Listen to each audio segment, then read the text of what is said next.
사실 오늘 누가복음 5장 1절에서 11절 말씀을 두 번째 보고 있습니다. 성경에 나오는 하나님의 사람들의 한결같은 특징은 그 다음을 믿는 사람들이었다 했습니다. 스데반이 그러했고, 다니엘이 그러했고, 사드락과 메삭과 아벳느고, 많은 하나님의 사람들이 그러했습니다. 돌로 치는 사람들 앞에서, 사자굴 앞에서, 풀무 앞에서, 나를 억울하게 하는 사람 앞에서, 내게 손해를 입히는 사람 앞에서 그 다음을 믿는 사람들, 주파수를 하나님께 맞추는 영성입니다. 왜 성경에 나오는 하나님의 사람들이 그 다음을 믿었습니까? 저들이 믿는 하나님, 오늘 우리가 믿는 하나님이 언제나 그 다음을 계획하시고 섭리하시는 분이기 때문입니다. 사람은 계획을 세우지만 그 계획에 완전을 이룰 수가 없습니다. 그러나 우리가 믿는 하나님은 일을 행하는 여호와이고 그 일을 지어 성취하는 여호와입니다. 하나님은 누군가를 향하여 그냥 감동을 주시고 그냥 순종을 요구하시는 것이 아닙니다. 이해할 수 없는 환경을 그냥 허락하심이 아닙니다. 요셉을 감옥에 보내실 때도, 모세를 미디안 광야에 보내실 때에도 그 다음에 계획 가운데였고, 베세다 광야에서 빌립을 향하여 너희가 먹을 것을 주라 하실 때도 이미 먹일 준비가 되어 있으신 바로 주님의 그 다음에 계획 가운데였습니다. 무조건 믿음을 요구하심이 아니었습니다. 그 다음에 계획 가운데 용서의 감동을 주시고, 기도의 감동을 주시고, 헌신의 감동을 주시곤 합니다. 모두에게는 아니지만 누구에겐가는 남다른 말씀으로 남다른 순종의 감동도 주시곤 합니다. 사랑하는 성도님들에게는 신앙의 연수가 몇 년인지 모르지만 하나님이 주시는 강력한 감동 앞에 서보신 적은 있습니까? 형편은 아니 되는데, 환경은 아니 되는데 거부할 수 없을 만큼의 감동 말입니다. 그리고 그 남달리 주신 감동 앞에 평생의 기억에 남을 만큼의 순종의 경험은 있으십니까? 형편이 되고 여유가 되는 가운데에 순종도 크지만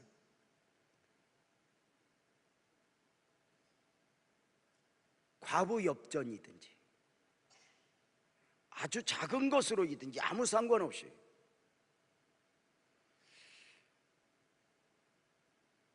여러분에게 그때에 순종했더니, 그때에 내려놓았더니, 그러므로의 말미암은 간증이 있냐는 것입니다.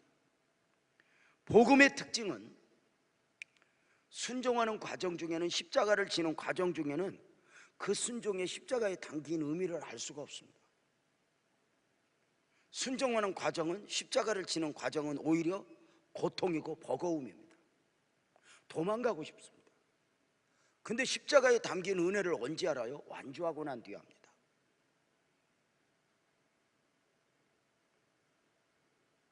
이것은 절대 원리입니다. 십자가의 과정에는 주님도 도망하고 싶을 정도의 버거움이고 아픔입니다. 근데 그 십자가에 그 담긴 축복과 의미를 언제 아느냐? 골고다 정상에 그곳에 도착하여 완주하고 나서 아는 것입니다. 그래서 가다 말면 힘든 것만 남고 끝까지 가면 간증이 남는다, 이렇게 이제 말씀을 드리는 것입니다. 순종도 마찬가지입니다. 순종을 했다 해서 그 다음날 어떤 역사가 일어나는 것이 아닙니다. 주님이 계획하신 가운데의 순종이 어느 정도 그 양이 연수가 차기까지는 순종함으로 말미암아 사실은 대가를 지불하기도 합니다.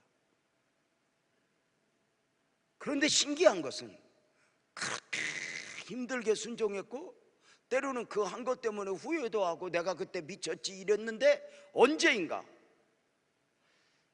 혹시 그것 때문에 하나님이 내게 이런 은혜 베푸신 거 아니야? 하고 하나님이 우리를 표현할 수 없는 방법으로 그것을 느끼게 하시는 경우가 있더라. 그 말이죠. 그 다음에 계획 가운데 주님은 소수의 사람들과 함께 게네사렛 바닷가에 오셨습니다.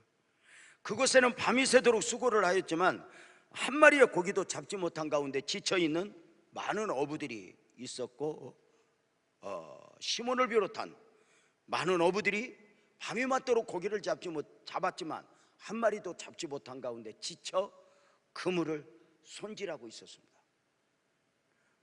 오늘날의 그물과 달리 당시 그물은 고기를 잡고 바닷물에 담갔다 꺼내서 손질하여 말리지 않으면 그게 다 상한다 들었습니다. 주님이 저들을 향해 오셨습니다. 우리가 이미 결론으로 아시는 바 말씀을 드리면 주님의 가장 큰 의도는 고기 잡게 하는 게 아닙니다. 저들을 제자로의 부르심입니다. 특별히 시몬을 수제자로 부르시기 위하여 주님이 사람이 이해할 수 없는 방법으로 다가오셨고 사람이 이해할 수 없는 방법으로 요구를 하시고 사람이 이해할 수 없는 방법의 기적을 행하시니만 그 어떤 것도 목적은 될 수가 없습니다. 주님의 가장 큰 의도는 바로 제자로의 부르심의 계획 가운데 다가오셨습니다. 소수의 사람들에게 말씀을 전하시는 중에 사람들이 조금씩 늘어나자 한 배에 오르셨는데 시몬의 배였습니다. 시몬에게 육지에서 조금 떼기를 청하시고 앉으사 그 배에서 육지에 있는 사람들을 향하여 말씀을 전하기 시작했습니다. 말씀을 어느 정도 마치신 주님은 배 안에 있는 시몬을 향하여 깊은 데로 가서 그물을 내려 고기를 잡으라 하십니다. 그 다음을 계획하신 주님의 요구였습니다. 누가복음 5장 4절이었죠. 말씀을 마치시고 시몬에게 이르시되 깊은 데로 가서 그물을 내려 고기를 잡으라. 놀라운 것은 이 이해할 수 없는 주님의 말씀 앞에서 시몬이 순종을 한 것입니다. 5절이죠. 시몬이 대답하여 이르되 선생님, 우리들이 밤이 새도록 수고를 하여도 얻은 것이 없지만은 말씀에 의지하여 내가 그물을 내리겠습니다. 밤이 새도록 우리가 수고를 했지만 얻은 것이 없었습니다. 근데 말씀에 의지하여 내 계산, 내 기술, 내 경험 이게 아니라 내가 이제는 말씀에 의지하여 내가 그물을 내리겠습니다. 큰 순종 가운데 어떤 역사가 일어났는지 6절 7절 말씀을 보면 그렇게 하니 고기를 잡은 것이 힘이 많아 그물이 찢어질 정도였다. 이에 다른 배에 있는 동무들에게 손짓하여 와서 도와달라니 그들이 와서 두 배의 채움에 잠기게 되었다. 이렇게 말합니다. 상식적으로 이해하기 힘들 만큼의 놀라운 역사였습니다. 여기서 놀라운 것은 주님이 의도하셨던 바대로, 자 보세요, 주님이 고기 잡는 것 그 어떤 것도 주님의 의도는 아닙니다. 진짜 의도는 주님께서 저들을 제자로의 부르심이고 이 부르심의 과정을 통해서 주님이 저들에게 만난 바 되어 주셨다는 것입니다. 주님이 의도하신 바대로 이 고기 잡는 과정을 통하여 시몬에게 자기 자신을 나타내셨습니다. 놀랍게도 시몬은 그 주님을 보게 되었고요. 시몬이 보는 주님이 아니라 주님이 보여주는 주님. 이게 말이 그래요? 내가 보는 예수가 아니라 주님이 보여주시는 예수. 이게 이제 이래야 이들이 이제 주님의 의도가 이루어지거든요. 그러니까 제가 세례 요한이 보았던 예수를 이렇게 표현했어요. 예수 안에 예수. 누구나 볼 수 있는 예수 말고 주님이 눈을 열어주어야, 계시해 주어야 볼 수 있는 예수, 그게 예수 안에 예수죠. 그 외침 가운데 보라 세상 죄를 지고 가는 하나님의 어린 양이로다, 이렇게 외친 것이니까요. 그러면 그렇게 주님을 만나는 사람들에게 있어지는, 그렇게 주님을 만나기까지 있어지는 몇 가지의 영적 체험들이 있어요. 오늘은 이걸 순서대로 이제 말씀을 드리고 싶은 거예요. 지난 시간에는 고기를 어떻게 찾게 되었는가, 어떤 순종이었는가를 위주로 말씀을 드린다면, 오늘은 좀 특별한이라고 하는 단어를 붙여서 이제 주님의 의도하신 바가 이루어지기까지 어떤 일들이 있었는가, 그 영적 체험을 위해서는 그 첫 번째가 뭐냐면 특별한 말씀으로입니다. 쉽게 표현하면 그 말씀이 특별한 말씀으로 들리는 것입니다. 평생에 듣던 말씀인데, 평생에 봤던 말씀인데, 특별한 말씀, 특별한 은혜로 다가오는 것입니다. 우리가 믿는 하나님은 언제나 그 다음을 계획하시는 분이다 했습니다. 그 다음의 계획 가운데 우리에게 감동을 주시고 말입니다. 그 다음을 계획하시는 가운데 들려지는 말씀은 언제나 한 대상을 정할 때가 있습니다. 모두에게 보편적으로 주시는 말씀이지만 누구에겐가 입니다. 그냥 은혜가 아니죠. 게네사렛 바닷가에 많은 무리가 모여 하나님의 말씀을 들었다고 이미 오늘 본문 1절은 말씀하고 있습니다. 그 무리 가운데 지쳐있는 시몬도 있었습니다. 그런데 많은 무리들 가운데 주님의 말씀은 시몬을 향했고, 시몬은 그 자기 자신을 향하여 특별히 주신 말씀 앞에 순종의 반응을 보이면서 주인공이, 오늘 본문의 주인공이 된 것입니다. 많은 사람들이 있었지만 어쩌면 시몬과의 씨름 과정 중에 하나의 들러리였지, 적어도 이날의 주인공은 시몬이었다는 이야기입니다. 중요한 것이 있습니다. 시몬은 지난주에 말씀을 드렸다는 가장 가까운 데서 주님의 말씀을 들었습니다. 배를 이렇게 잡아주는 과정 중에, 근데 바로 이걸 말씀을 드리고 싶은 것입니다. 주님은 무리들을 향하여 말씀하셨는데, 주님의 말씀들이 다른 무리들에게는 로고스로 들렸지만 시몬에게는 레마로 들렸으니, 로고스의 말씀은 모두에게 보편적으로 들려지고 선포되어지는 말씀이라면, 레마의 말씀은 특별한 대상을 향하여 특별한 목적을 가지고 주님이 삭개오를 의도하사 찾아오신 대로 말씀을 가지고 지금도 우리에게 찾아옵니다. 모두에게 보편적으로 주시는 말씀인데, 이 말씀이 특별한 말씀으로 누구에겐가 담겨지고 담아지는 것입니다. 이게 참 바로바로 그 감동이 오는 대로 이렇게 살면 우리가 거덜날 것 같아도, 이렇게 거기에 따른 그 하나님의 은혜가 있는 거죠. 사랑하는 여러분, 언젠가 들었던 말씀인데 오늘 은혜 많이 받았어, 이런 정도가 아니라 무엇인가 특별한 말씀으로 들리는 경우가 있습니다. 어쩌면 은혜가 아닐 수도 있습니다. 왜냐하면 부담이 되니까. 어쩌면 머리를 흔들고 싶을 정도로 싫을 수 있으니까. 근데 분명한 건 어느 날 내 마음의 신비에 이것이 새겨져 버리는 경우거든요. 다메섹 도상에서 예수님을 만나게 되는 사울이 바울 되는 과정 중에 바울의 경우를 보십시오. 믿는 사람들을 핍박하기 위해 다메섹에 가고 있던 사울과 그 무리들에게 하늘로부터 큰 빛이 둘러 비추었고 음성이 들렸습니다.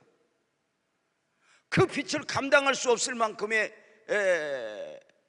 사울은 엎드렸고 그에게 음성이 들렸습니다. 사울아 사울아, 내가 어찌하여 나를 박해하느냐?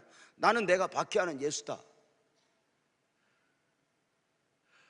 놀라운 것은 이 하늘로서 둘러 비추는 빛과 들려온 음성은 사울이 바울로의 완전한 변화, 시작이 되게 했습니다. 놀라운 것은 많은 사람들이 함께 가고 있는데 하늘에서 둘러 비친 빛이 다른 사람에게는 아니었다는 것입니다.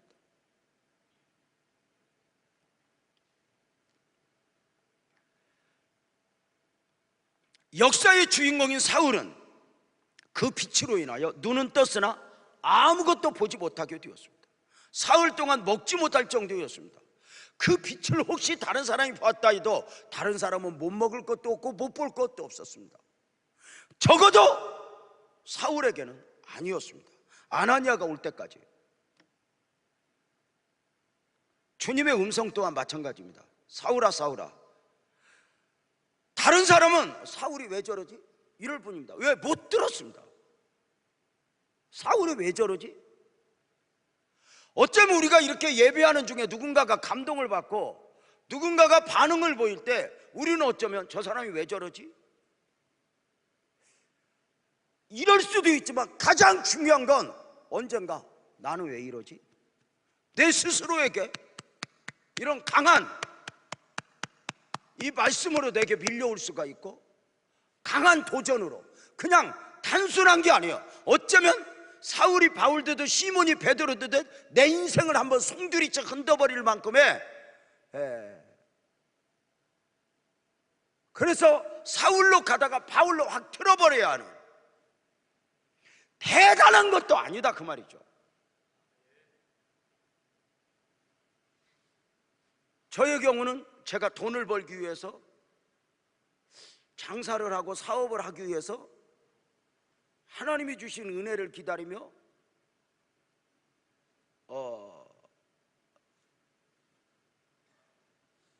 순복음교회 기도원에 가서 금식하며 하나님의 음성을 듣기를 원하는 저에게 방향을 받고 저에게 그날 밤에 목사님을 통해서 돈 벌어봐도 소용없다. 너는 목사가 되어라. 저는 지금도 이해가 안 가는 게 그 목사님이 저한테 어떻게 그런 말을 했는지 모르겠어요. 나중에 알고 보니까 자기도 제정신이 아니었다고 그러더라고. 무슨 가능성을 안고가 아니었다 그 말이죠. 뭘 보고가 아니었다 그 말이죠.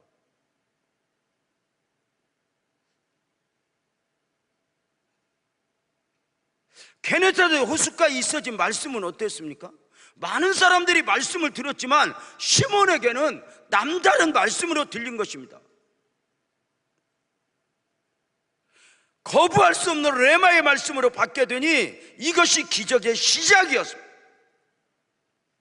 많은 사람들은 그 말씀을 듣고 은혜 받는데 끝이 났지만 내가 주님 앞에 이런 말씀 들었어 이런 말씀 들었어 끝이 났지만 시몬은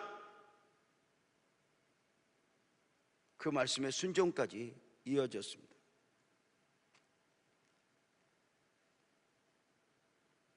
레마의 말씀으로 들렸다고 해서 역사가 일어나는 건 아닙니다.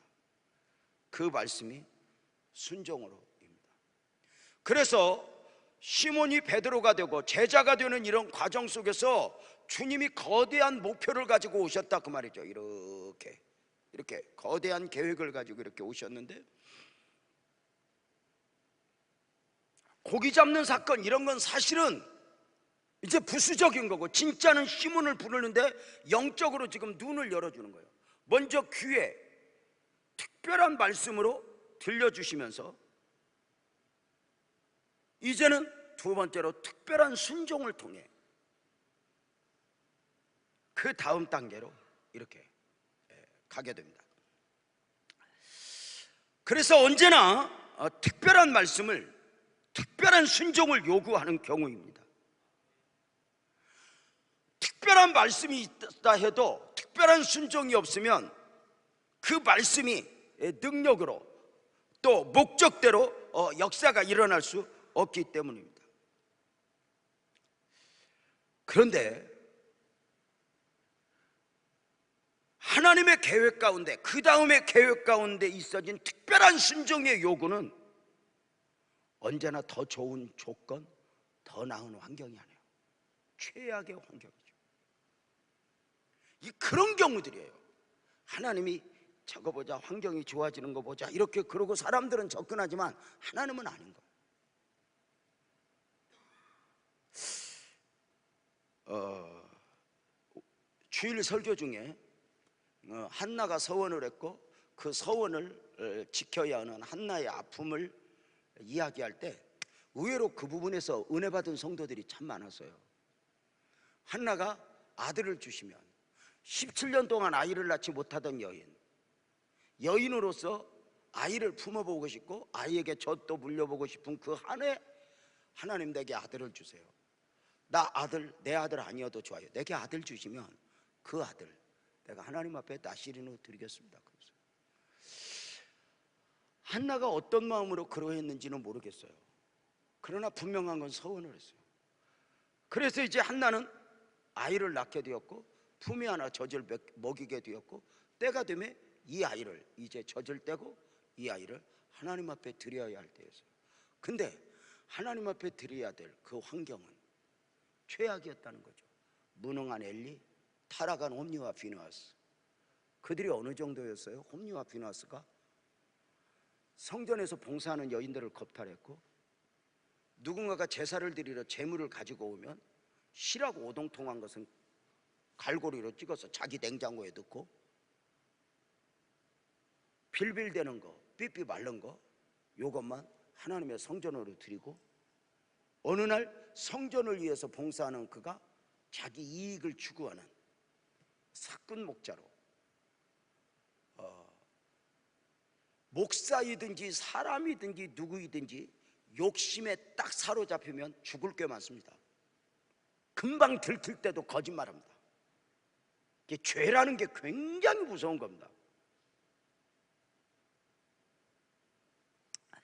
자, 그 최악의 환경에서 근데 그 성전에 제사장 엘리, 홈리와 비느하스 그 최악의 환경에 사무엘을 이렇게 드려야 한다는 것입니다. 왜? 서원을 했으니까. 아무것도 없어. 서원을 했으니까. 근데 환경은 최악입니다. 그때 제가 질문했죠. 여러분 같으면 바로 드리겠냐고 1년 더 기도하고 기다려 보겠냐고. 내 자식 나는 저런 소굴에 못 보내요. 죽으면 죽었지 못 보내요. 서원이고 지랄이고. 왜? 그래서 우리는 늘 습관적으로 신앙도 가능성, 더 좋은 환경 이런 데서 씨름하고 있는 거 아닌가?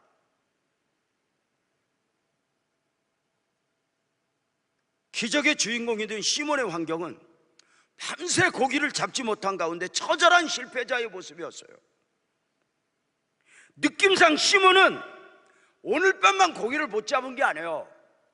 계속해서 고기를 못 잡았죠. 어쩌면 기름값, 부채, 어쩌면 그 짓누르는 많은 것들이 있었을 것 같아요.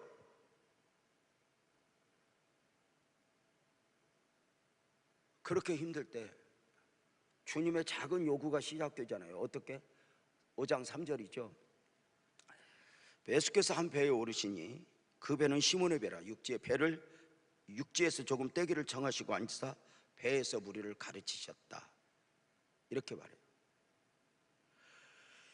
시몬아, 나 너 배 좀 탈 거야. 근데 의논이 아니에요. 일방적으로 해요. 근데 여기에서 또 순종을 해요. 이것이 역사의 시작이죠. 주님은 당신만이 아시는 가운데, 근데 우리는 이제 가끔 이야기를 이렇게 해요. 주님 말씀 좀 해주시죠. 근데 우리가 그 수준이 안 돼서 이해를 못 한다는 거죠.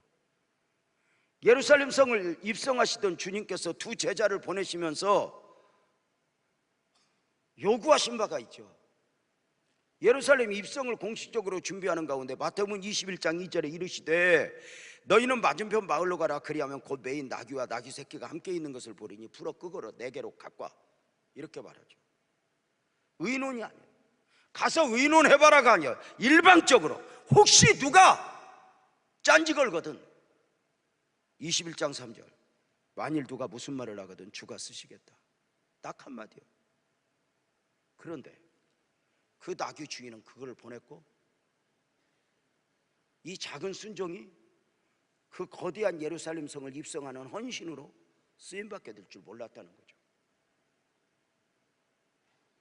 성경을 보면 어떤 요구를 하실 때는 이해나 설득이 아니었어요.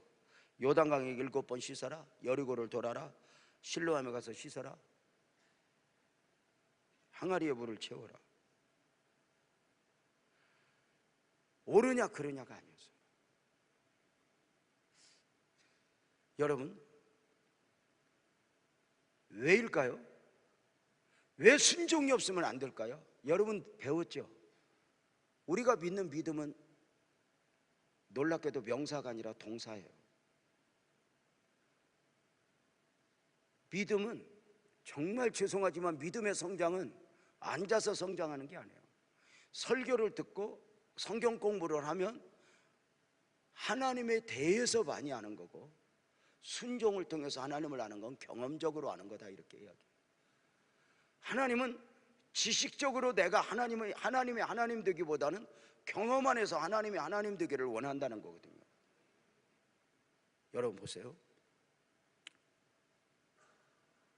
말씀을 특별한 말씀으로 주신 주님께서 이제 두 번째 순종의 요구가 4절에 말씀을 바치고 시몬에게 이르시되 깊은 데로 가서 그물을 내려 고기를 잡으라, 이렇게 말합니다.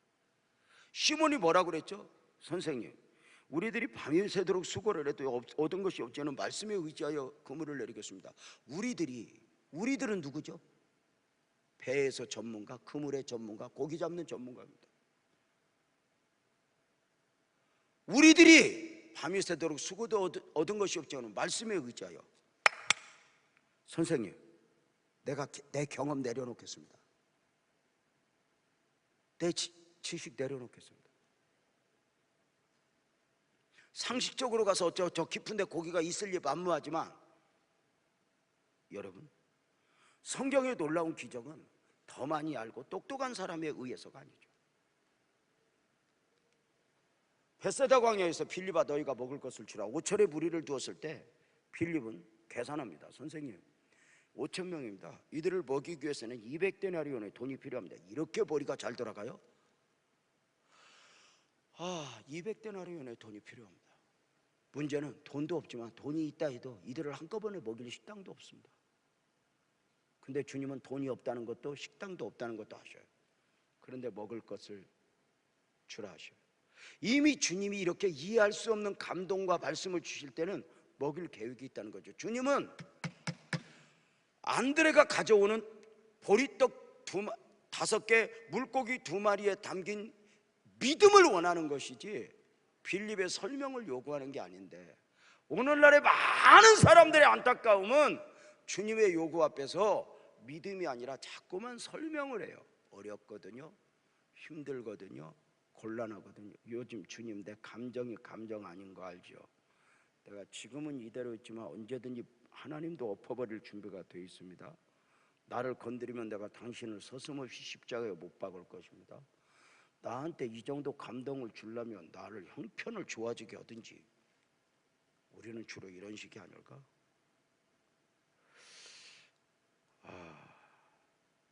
여러분 어떻게 돼요? 말씀에 의지하여.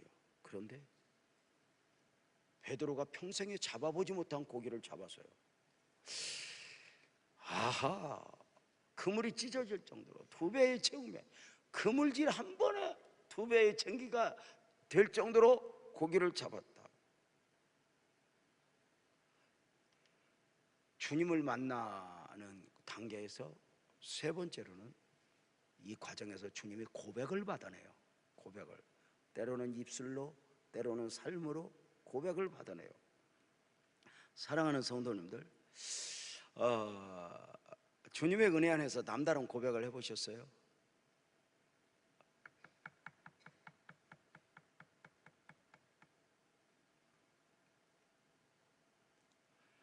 말로도 중요하지만 삶으로, 특별히 영적으로 고백을 했는가? 사명의 고백, 헌신의 고백으로. 여러분, 우리가 이제 여기 좀 보세요. 상식적으로 한번 접근을 해봐요. 시몬이 고기를 잡았거든요.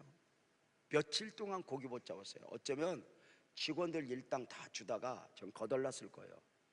근데 고기를 잡았어요. 그럼 일단 주님에게 인사를 드려야 되잖아요. 상식적으로 어떻게 인사해야 되죠? 예수님, 고기 잡게 해주셔서 너무 감사해요. 드디어 우리 집에 부채 문제를 해결해 주셨네요. 참 감동이잖아요. 엊그제 인터넷 뉴스에서 보니까 그 미국에서 있었던 아주 작은 대화, 아르바이트생이 식당에서 이렇게 음식을 갖다 주는데 음식이 아주 비싼 것이 아니었고 서민들이 먹는 음식이었던 것 같아요. 우리로는 뭐 칼국수 정도 갖다 주니까 음식을 갖다 주는 그에게 웬일인지 느낌이 왔는지 이 손님이 아주 싼 걸 먹으러 왔지만 100불을 팁으로 줬더니 이 흑인 청년이 100불을 받아들고 눈물을 순간 쏟으면서 이렇게 말을 했대요. 당신이 오늘 이 주신 돈으로 내 자동차의 압류를 풀어주셨습니다. 저는 제가 제 자동차를 계속 탈 수 있게 되었습니다. 그리고 울었대요. 얼마나 애절했겠어요. 그 100불 벌금도 낼 수 없는 그 돈인데 그 소리에 감동을 받은 그가 다시 일어나서 200불을 더 주면서 꼭 안아줬대. 그 한 번의 사랑은 어쩌면 한 청년에게 평생의 기억에 남을 만큼 이런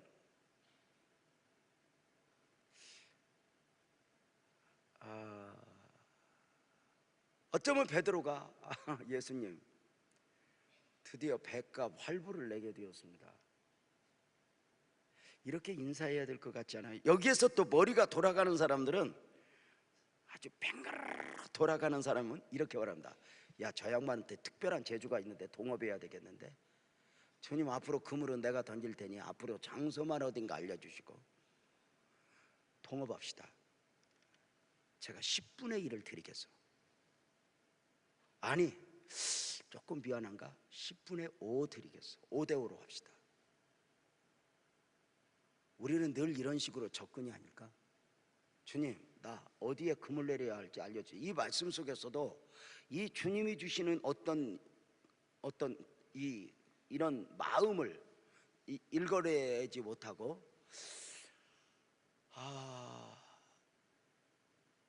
이런 식으로 주님, 나 어디에 그물을 내려야죠? 어디에 개척해야 되죠? 어디에서 장사해야죠? 뭐 해야죠? 어디다 물건을 팔죠?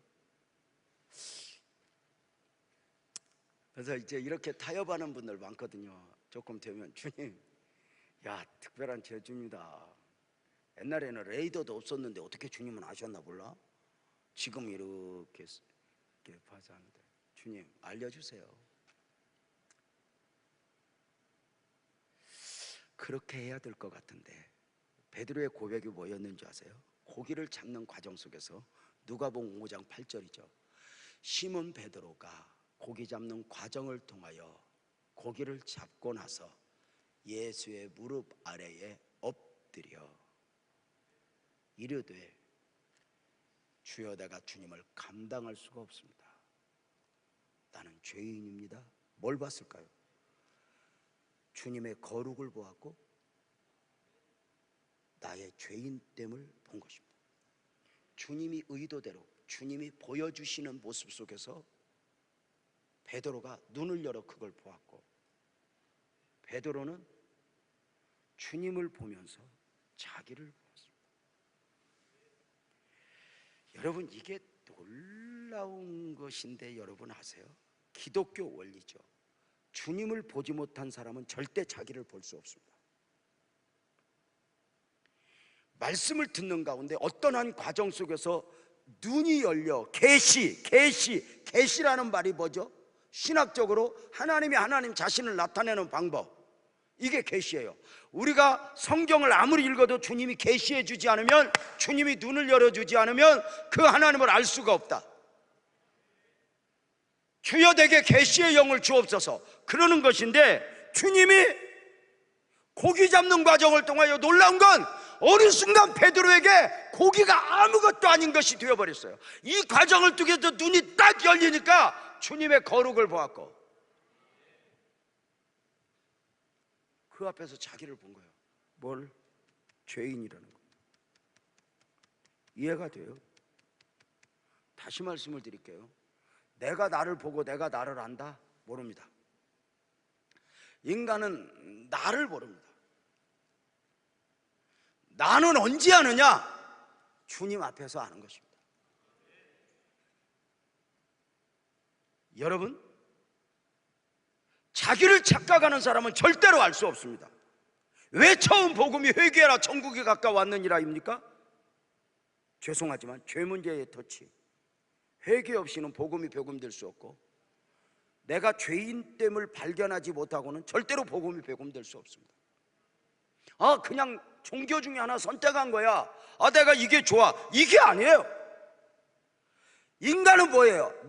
니꼬르 죄입니다. 인간은 죄덩어리입니다.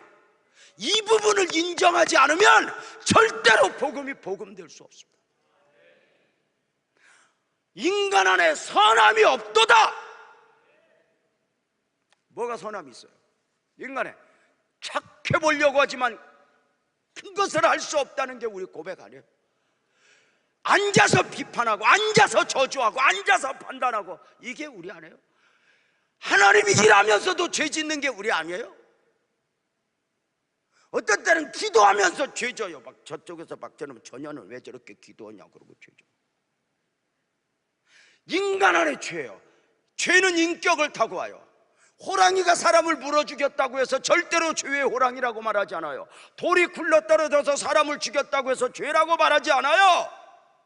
사람은 인격을 타고 죄가. 그래서 태어나는 아이도 선한 게 없어요. 죄를 가지고 태어나죠. 여러분, 이만한 기어다니는 아이가, 태어난 아이가 선한 게 있어요? 뱃속에 동생 보세요. 동생 생기면 시기하고 질투하는 본성이 나오는 것 봐요. 여러분, 누워있는 동생 아이 엄마 안 보는 사이에 싸대기를 때리는 게 애들이에요. 몰라? 여러분, 언젠가 제가 뉴스 본 적 있어요. 엄마 안 본 사이에 누워있는 아이 대고 못을 박았다고. 애가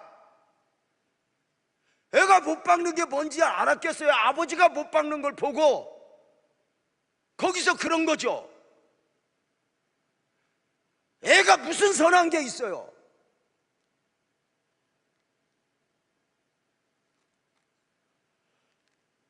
기어다니던 놈들도 봐봐요. 못된 짓 할 때는 문 닫고 해요. 그게 엄마가 봐야 되는지 안 봐야 되는지 그걸 가르쳐서 알겠어요? 타고난 거예요. 타고난 거.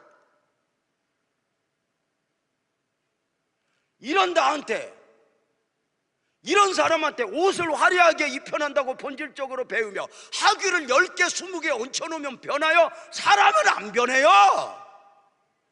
그냥 고급으로 죄 짓느냐? 그만할래요. 여러분, 인간은 뭐예요? 죄란 말이에요.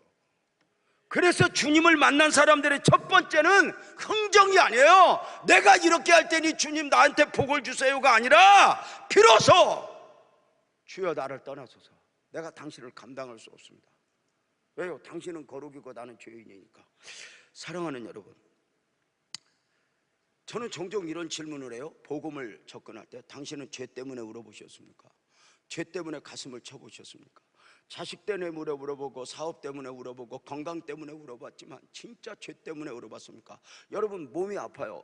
근데 몸이 아픈 과정을 통해서 내가 죄를 보고 죄 때문에 몸 아픈 거 이상으로 죄 때문에 울어봤다면 그는 더 이상 그 몸 아픈 건 축복이 되는 거죠. 사업장 흔들리고 어떤 가정에 문제가 있을 때 하나님 용서해 주세요. 하나님 내가 잘못했어요.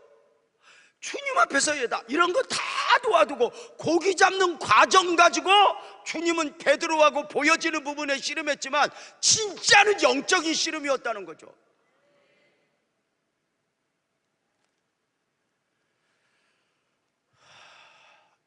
나는 죄 때문에 울어봤는가?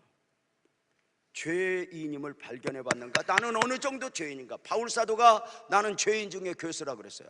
나는 죄인 중에 교수다. 이 말은 세상에서 나보다 더 큰 죄인은 없다는 말이야. 세상에서 가장 큰 죄인은 나야.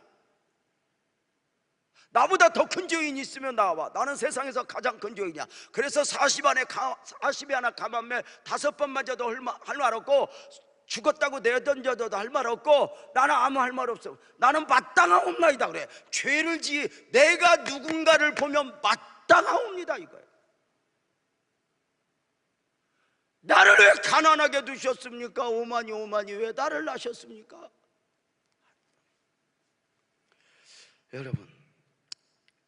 여러분은 어느 정도 죄였어요? 자기 자신에 대한 인식이 어느 정도예요? 아직도 의에 사로잡혀 있어요? 마귀가 기독교 복음이 흔들리는 것 중에 하나가 뭐냐면, 하나님 앞에서의 나보다는 자꾸 상대적으로 누군가 앞에서 의인이 되는 거예요. 신앙은 절대 비교가 아니에요.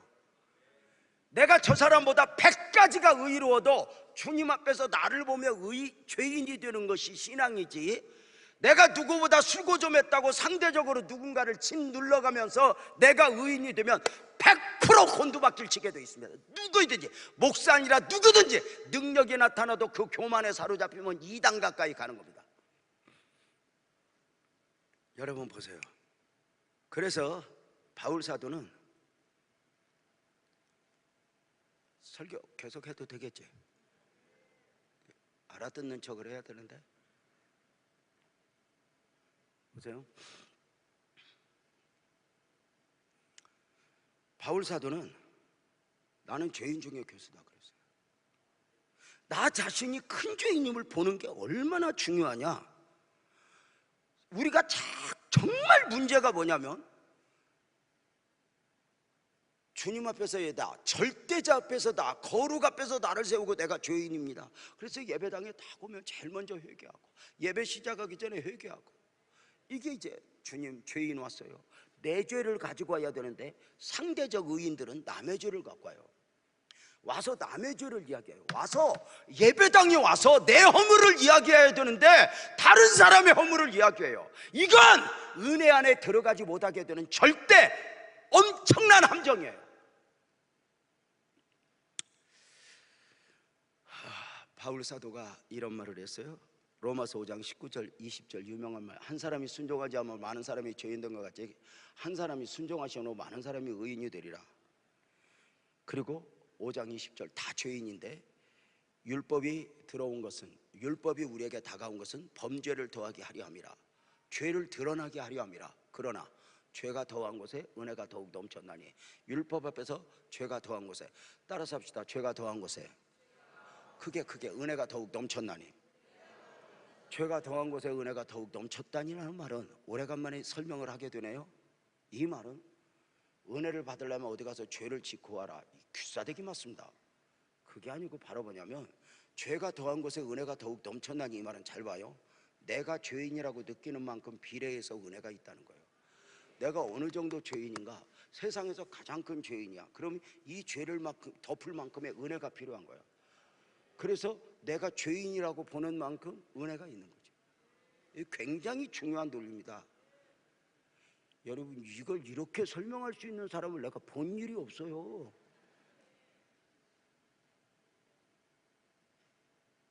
그새 조금 이게 죄성이 나온 거지. 이렇게 그새 잘난 체 이렇게. 인간이 그래요. 인간이.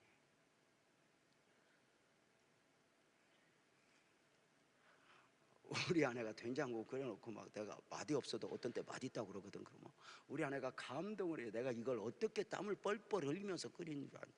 근데 지도 안 먹어. 근데 참 우리가 음식을 만들어 놓고 감동하듯이, 우리 아내가 좋아하고 식구들 먹는 거 좋아하듯이, 우리가 이렇게 주님을 발견하고 주님 나 죄인이에요 올 때, 주님이 이것 때문에 죽었고 이것 때문에 기적을 일으켰지, 기적 자체를 일으키기 위해서 온 게 아니다 그 말이에요. 이때 우리 주님이 얼마나 감동하자는 거죠. 여러분, 죄가 더한 곳에 은혜가 더욱 넘쳐난 이 말은 내가 죄인이라고 느끼는 만큼 비례해서 은혜가 있다는 거예요. 그러니까 내가 상대적으로 의인이 되어 있으면 절대 은혜가 없어요. 은혜는 물과 같아서 낮은 것을 향하여 흘러요. 내가 세상에서 가장 큰 죄인이 엎드리면 엎드리는 만큼 은혜가 돼요. 여러분 계속해서 주의 말씀 듣고 은혜를 받는데 왜 여기가 텅 비어 있어요? 교만해서 그래요. 의인이 되어 있어서 그래요. 나는 대접받아야 하고 나는 인정받아야 하고 내가 이 정도 헌신했는데 이 정도는 인정해 줘야지. 나를 이 정도 짓밟아 무시해. 그 순간 은혜는 없어요. 주님이 앞서 발표했잖아요. 여러분 보세요. 참 우리가 중요한 거 있죠. 내가 어느 정도 죄인인가. 여러분 옆에 사람하고 이렇게 앉아있는데 이렇게 옆에 사람 얼굴 보니까 은혜가 누가 더 있는 것 같아요? 은혜는 몰라도 죄는 누가 더 많이 진 것 같아요? 은혜는 네가 있고 죄는 내가 져. 아니라니까. 내가 죄인이라는 거야. 내가 어디를 가도 내가 가장 큰 죄인입니다. 이게 진짜 은혜예요. 여자분들이 진짜 실수가 뭔지 아세요? 여기 보세요. 여자분들 정신 차리고 어딜 휴가를 가? 죄송하지만 뭐 했다고? 아니 죄송합니다. 제가 어떤 남자분이 와서 이렇게 나한테 말을 하라고 얘기해 줬어. 그래서 지금 이건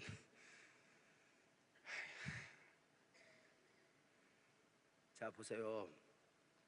여자분들이 굉장히 위험한 게 뭐냐면 남편 앞에서 의인이 되어 있는 거예요.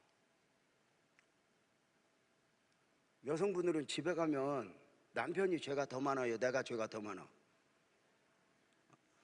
우리 집은 누구만 회개하면 돼. 뭘 나까지가 원래 하던 대로 해봐요. 우리 집은 전양반만 회개하면 문제가 다 해결돼. 그지? 원래 하나님은 나만 생각하면 물 붓듯이 복을 줘야 되는데 이 복이 오다가 전양반 때문에 걸려서 우리는 전양반. 그런데 아니에요. 진짜 은혜는 언제 기적이 일어나는 줄 알아요? 술 먹고 고주망 때 맥날 두드려 패는 남편 앞에서 여보 미안해, 내가 잘못했어, 내가 죄인이야. 그냥 생각으로가 아니라 어느 날 영적 눈이 열리면서 내 추함을 보고 이렇게 고백할 때 기적이 일어나요. 죄송하죠. 진짜요. 내 실체를 보고. 우리는 언젠가 남편이 한번 뻘짓한 것 때문에 평생 울고 먹고 이 썩을 놈아 그때 네가 그랬어 뭐 이러고 살 수 있지만 우리가 밑바닥 드러나오면 그거보다 내가 더 큰 죄 안 졌어요?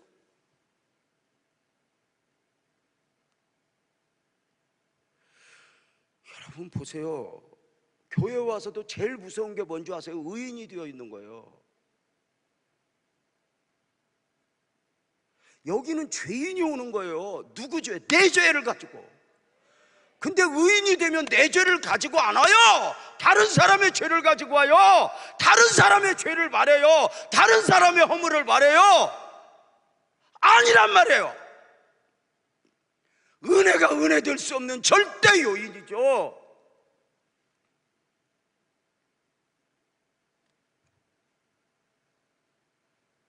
시몬 베드로는 주님이 주신 기적 가운데에서 자신의 죄를 봐요. 주님이 보여주시는 주님을 본 거예요. 거룩. 그리고 주님을 보는 순간 그 앞에서 내가 보여요. 죄인. 나는 감히 당신과 함께 할 수 없습니다. 나를 떠나소서. 지금 이제 뭐 고기 잡고 이런 건 다 없어요. 주님과 딱 마주 앉아서 당신과 나와 당신만 보이는 거예요. 이걸 못 본 사람은 주님하고 동업하자고 그러죠. 주님 내일은 어디 쪽에 그물을 던질까요? 10분에 오는데 당신에게 드리겠습니다. 내가 다 먹을 건 아닙니다. 조금만 먹겠습니다. 뭐 딱 큰 욕심 없습니다. 뭐 별장 하나 사놓고 뭐 큰 욕심 없습니다. 좀 혹시 무슨 일 생길지 모르니까 호주에 집 한 채 사놓고 뭐 그 정도. 그리고 나중에 이제 자가용 비행기 하나 사서 언제든지 가고 싶을 때 이렇게 가고 뭐 그 정도. 한도 끝도 없죠.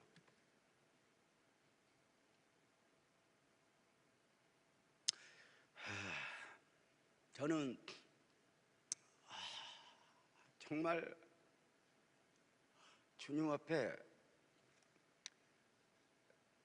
나 자신을 한번 딱 이렇게 비춰서 보았을 때요, 내가 어릴 때 뭘 고생했네, 내가 어릴 때 뭘 힘들었네, 이런 걸 감히 한마디도 말할 수 없었어요. 왜? 딱 저울로 달아보니까요, 내 죄에 비해 이건 아무것도 아닌 거예요. 남보다 고생했다? 남보다 힘들었다?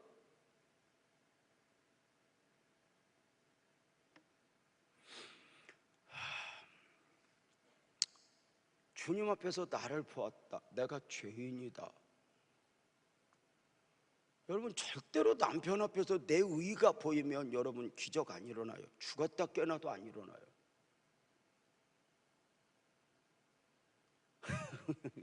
어떤 사람이 그래요. 남편이 안 변한다고. 맨날 교회 나오는 너도 안 변하는데 술만 퍼먹는 그놈이 어떻게 변하겠냐. 그 정도 살면 대단한 거지. 그 누가 아니에요. 주님 나예요. 나예요. 어느 순간 이게 보이면, 옛날에 그런 거 아니고 못 들어봤어요. 남편이 막 술 먹고 두드려 패요. 확 패는데, 여보 미안해, 내가 잘못했어, 내가 죄인이야, 내가 죄인이야. 그러니까 때리면서도 이상해. 네가 뭔 죄를 졌나 말해봐. 그러니까 다 죄졌죠, 다 죄졌죠, 여보 미안해, 여보 미안해. 놀래는 나는 죽어야 되는데 이 정도는 아무것도 아니니까 때리다 놀래갖고, 너 그게 예수 믿는 거냐?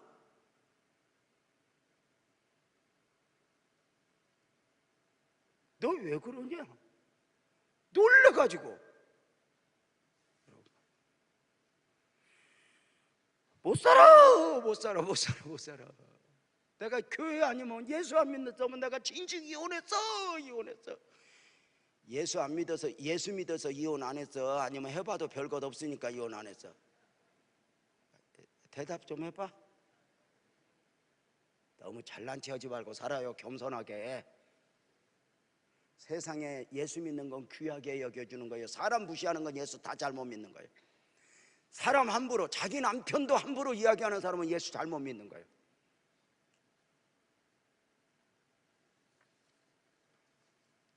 마지막,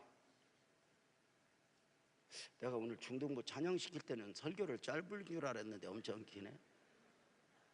근데 사실은 길게 가지고 왔어요. 오늘 예.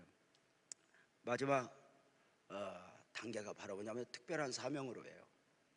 이제 주님의 의도가 비로소 보여지고 나타난 거예요. 처음에 고기 잡게 했던 이런 것들이 다 이게 주님의 작전이었구나, 계획이었구나. 그리고 결국은 당신을 보여주면서 너 다 따라와, 이거란 말이에요.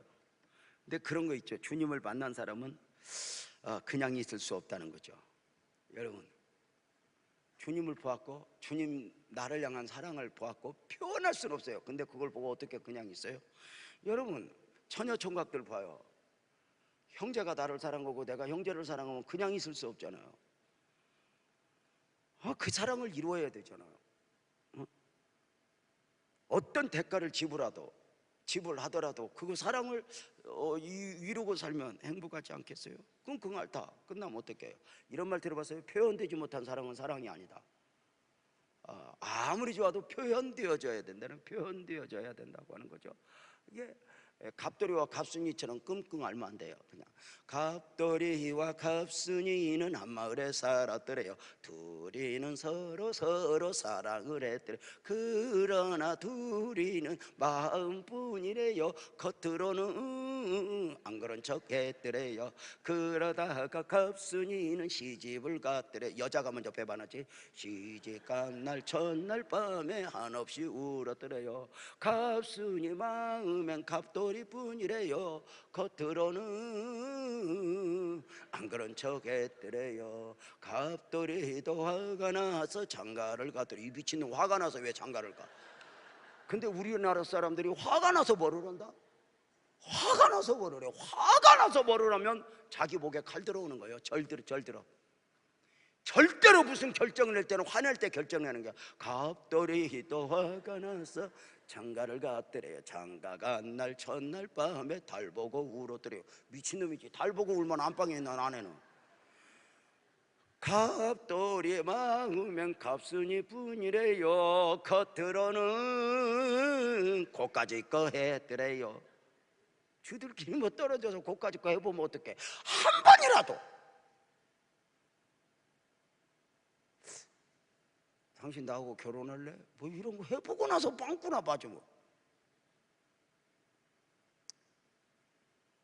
여러분, 특별한 사명이죠. 주님을 만난 사람은 그냥 있을 수가 없어요. 왜? 주님의 거룩을 받고 내가 죄인임을 받는데 해답이 어디에 있어요?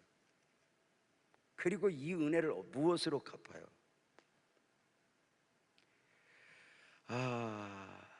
여러분,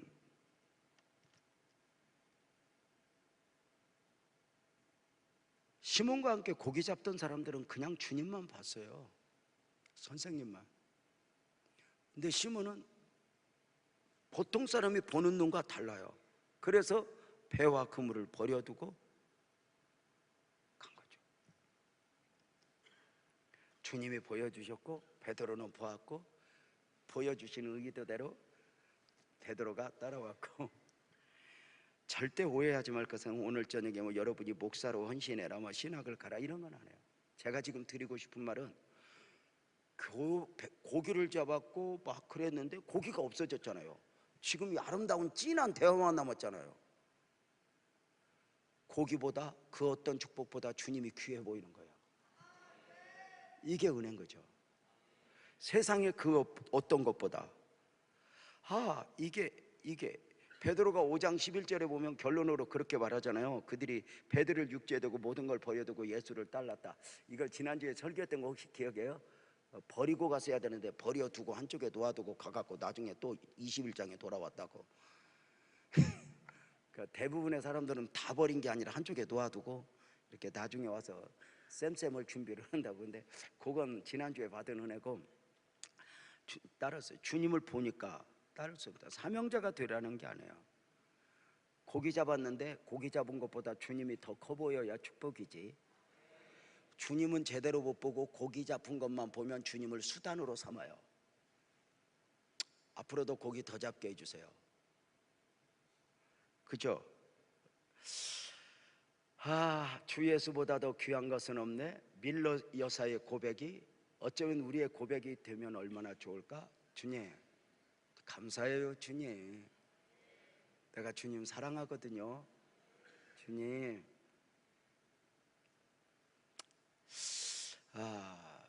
제가 종종 드리는 말이잖아요. 제가 우리 교역자들 우리 후배들에게 그런 이야기를 해요. 설교를 하려거든 내용을 가지고 설교하지 말고 내용 안에 담긴 복음을 가지고 설교해라. 뭘 보아라. 내용을 가지고도 충분하지만 내용보다는 그 내용 안에 담긴 하나님의 은혜를 보아자 이러고 이야기를 하는데요. 여러분, 바울 사도의 고백이 있죠. 주님을 딱 만난 뒤에 그가 했던 고백이 빌립보서 3장 5절부터 9절까지 보면 우리 한번 다 함께 한번 읽어봅시다. 9절까지 큰 소리로 시작. 나는 8일 만에 할례를 받고 이스라엘 족속이요 베냐민 지파요 히브리인 중에 히브리인이요 율법으로는 바리새인이요 열심으로는 교회를 박해하고 율법의 의로는 흠이 없는 자라. 그러나 무엇이든지 내게 유익하던 것을 내가 그리스도를 위하여 다 해로 여길 뿐더러 또한 모든 것을 해로 여김은 내 주 그리스도 예수를 아는 지식이 가장 고상하기 때문이라. 내가 그를 위하여 모든 걸 잃어버리고 배설물로 여김은 그리스도를 얻고 그 안에서 발견되려 함이니 내가 가진 의는 율법에서 난 것이 아니오 오직 그리스도를 믿음으로 말미암은 것이니 그 믿음으로 말미암아 하나님께로부터 났다. 세상 앞에서 나가 아니라 주 안에서 발견되기를 원한다. 내 주 예수 그리스도를 아는 지식이 가장 고상하기 때문이라. 세상에서 무엇을 가지고 학위를 가지고 막 대단한 거. 저는 요즘에 생각이 좀 바뀐 게 있어요. 공부 많이 한 사람들 있잖아요. 그분들 보고 똑똑하다 그래 멍청하다 그래. 내가 이렇게 표현해. 내가 바뀌었어요. 공부 많이 한 바보. 공부만 잘하는 바보. 어설픈 똑똑이들.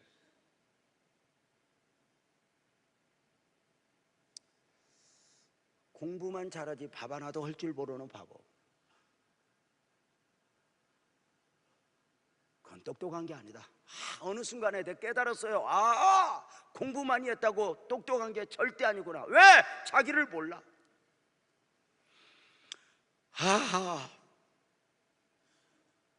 바울만큼 잘난 사람이 어디 있어요? 자기 율법에 앞에서 자기가 흠이 없었대요. 율법 다 지켰습니다. 그게 자기예요. 근데도 어느 순간 주님을 만나고 나는 죄인이고, 그걸 보는 순간 그것은 다 배설물로 여겼고.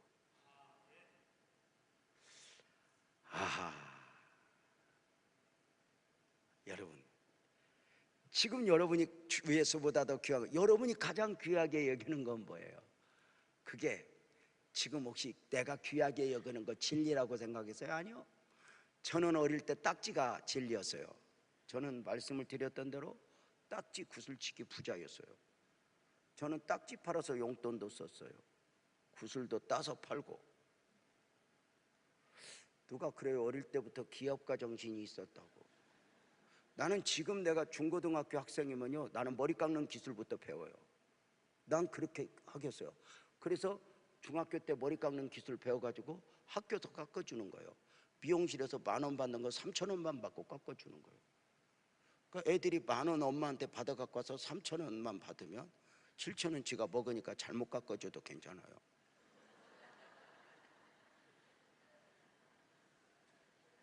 그러면 내가 부모한테 돈 안 타도 다 공부할 수 있을 것 같아요.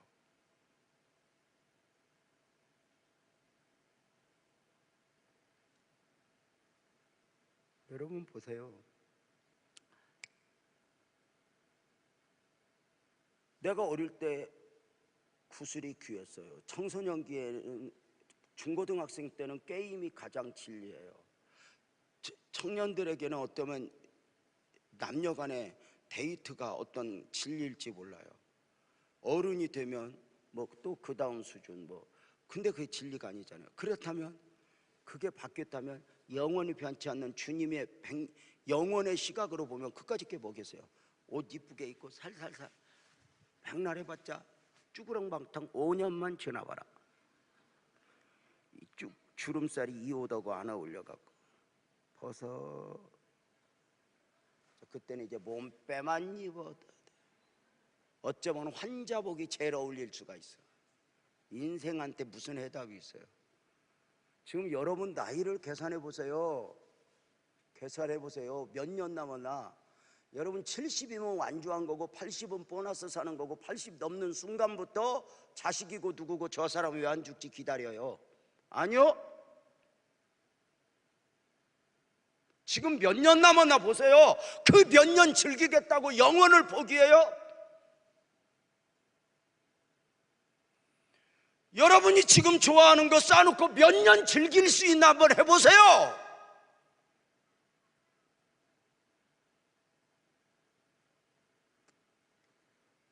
가장 귀한 게 뭘까? 예수 잘 믿고 성령 충만 받으면 제일 먼저 달라지는 게 뭔지 알아요? 좋아하는 게 달라져요. 그 성령이 가짜인가 진짜인가는 아무리 은사로 발딱발딱 뛰어도 좋아하는 게 빤하면 그 사람 가짜입니다. 진짜 은혜 받으면 좋아하는 게 달라집니다. 진짜 은혜 받으면, 진짜 사랑에 취하면 우리 아내가 세상에서 제일 예쁩니다. 근데 나는 예뻐 보인 적이 없습니다. 근데 우리 아내도 그래, 뭐 별로 잘생겨봤다고 한 번도 나는 들어본 적이 없어. 왜 여기에 뭐가 났냐, 왜 이렇게 지저분하냐, 맨날 그래 맨날. 그래도 피차 그 정도에서 살기로 합의를 보았어. 아니 뭐 우리 아내가 내가 잘생겼다고 그러면 잘생긴 거고 못생겼다고 뭐, 아니요, 웃기는 거지 지들끼리. 중요한 건 뭐야 여러분? 주님을 사랑하고 주님보다 귀한 게 없어. 어느 순간 나는요 무슨 뭐 그 다음에 순종을 해라, 목사를 해라, 뭐 이래라, 아무 상관없이 어느 순간 한 번이라도 주님이 가장 귀하네, 기도할 때 뭐 할 때 딱 이거 느끼면 정말 기쁘다. 여러분 정말이에요. 주님 뭐 해주세요 온 게 아니라 어느 날 지금 고기 잡는 이야기 어디로 가버렸잖아요. 지금 고기 잡는 게 엄청난 것 같은데 이것 가지고 지금 우리가 아니잖아요. 어느 순간에 또 다른 것이 있잖아요. 그리고 그 주님의 계획을 가지고 가져오셨던 대로 주님이 눈을 열어주시고 고기 잡는 과정을 통하여 언제든지 마찬가지야. 한 번이 아니에요. 모든 사건을 통해서 주님은 자신을 나타내고 싶어요. 나는 너의 하나님이다. 나는 너의 주님이다. 너는 나 없으면 안 돼. 크게 아멘 한번 해봐. 너도 나 없으면 안 돼. 그래서 주님이 나한테 애걸 못 거라고 베드로에게 특별한 마음을 가지고 오셨던 것처럼 배운 것도 없고 가진 것도 없고 늙어 빠진다. 그저 어쩌면 늙어서 손주만 보고 빌빌대 있는 나한테 와갖고 물어. 너 나 사랑하냐 예진아? 이름은 잘 지었다. 근데 너 나 사랑하냐? 이러면서 오늘 또 나에게 주님이 주님 되기를 원하는 주님이 이 밤에 저를 통해서 누가복음 5장 1절에서 11절 말씀을 여러분에게 쏟아 부으면서 이 목사가 미친 듯이 설교하면서 하나님이 딱 한마디야. 너 나 알아? 너 내 마음 알아? 하나님 하나. 찬송합시다. 전능하신 나의 주 하나님은 찬송합니다.